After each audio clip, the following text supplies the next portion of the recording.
Hari ini baru hari pertama gangguan bekalan air berjadual di Lembah Kelang yang menyaksikan rata-rata penduduk telah membuat persiapan lebih awal. Walau bagaimanapun mereka yang ditemui Astro Awani menaruh harapan besar agar isu ini tidak terus berulang. Ini kerana kerap sangat berlaku gangguan air sehingga menyebabkan ada yang terjejas sumber pendapatan. Wartawan Astro Awani Hasimi Muhammad ada membuat tinjauan di beberapa lokasi di sekitar ibu negara. Hasimi, apa yang boleh dikongsikan pemantauan dan juga dapatan Hasimi sepanjang hari ini?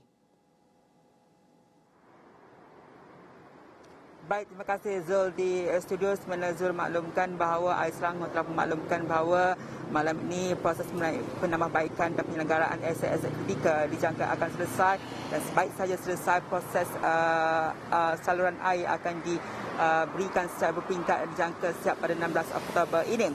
Namun kita melihat kepada tinjauan kita hari ini di beberapa lokasi di sekitar ibu negara, betul walaupun persiapan telah dilakukan namun keluh kesah itu tak disuarakan kerana setiap kali berlakunya masalah air sama ada tidak berjadual ataupun berjadual, apa yang dilakukan ataupun diluahkan oleh masyarakat di Lembah Kelang adalah harapan. Namun persoalannya sampai bila harapan ini harus disuarakan dan apa kaedah-kaedah atau langkah seterusnya untuk memastikan bahawa isu sama tidak akan dibelenggu ataupun berulang. Di mana ditekankan dalam RMK 12 fokus ke-8 bahawa transformasi sektor air itu perlu dilakukan dan harapan kita adakah dalam tempoh 5 tahun perkara ini akan dapat diselesaikan.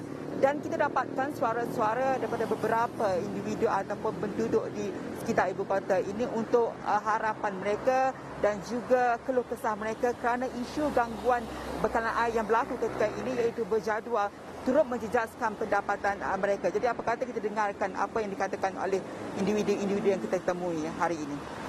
Saya rasa rakyat di Lembah Kelang ni itulah dia harapan dia.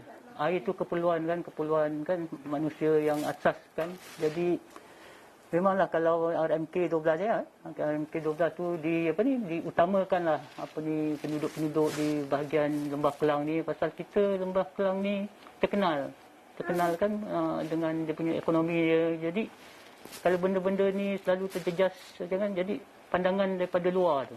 Pandangan daripada luar katakan tak senada dengan kita punya kemajuan. Jadi itulah dia punya dia punya kekangan supaya dapatlah mengatasinya. Janganlah adakan perkara-perkara yang membuatkan rakyat terlalu gusar tentang bekalan air. Kita memang ada tada air, tapi kalau sampai 3 hari ni memang tak cukup lah berapa banyak nak tada pun kan. Sebab kedai memang banyak guna air. Berapa banyak setakat ni tada air? Memang ada lah, besen, tong semua dah standby lah. Tapi rasa lepas lah kot untuk hari ni. Kalau esok lusa tu tak rasa lah lepas. Itulah masalah dia. Lately setahun 2 ni memang tak lari lah. Setiap tahun mesti ada 3-4 kali kan. Masalah harap benda ni dapat improve lah lepas ni kan.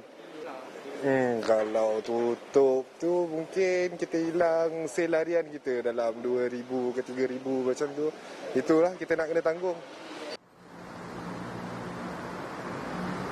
Itu harapan dan juga keluhan yang disuarakan oleh beberapa individu yang kita rangkumkan untuk jam ini selepas tinjauan dilakukan sejak tengah hari lagi di beberapa lokasi, Kampung Baru, Keramat AU, Kemsahai, dan diharapkan bahawa perkara ini dapat diatasi dengan lebih efisien dan kita akan bawakan laporan lanjut di Astro Awan khususnya bagaimana persiapan dilakukan oleh penduduk di Lembah Kelang ini untuk menghadapi masalah gangguan air berjadual yang dijadualkan akan selesai pada 16 Oktober ini, Zul.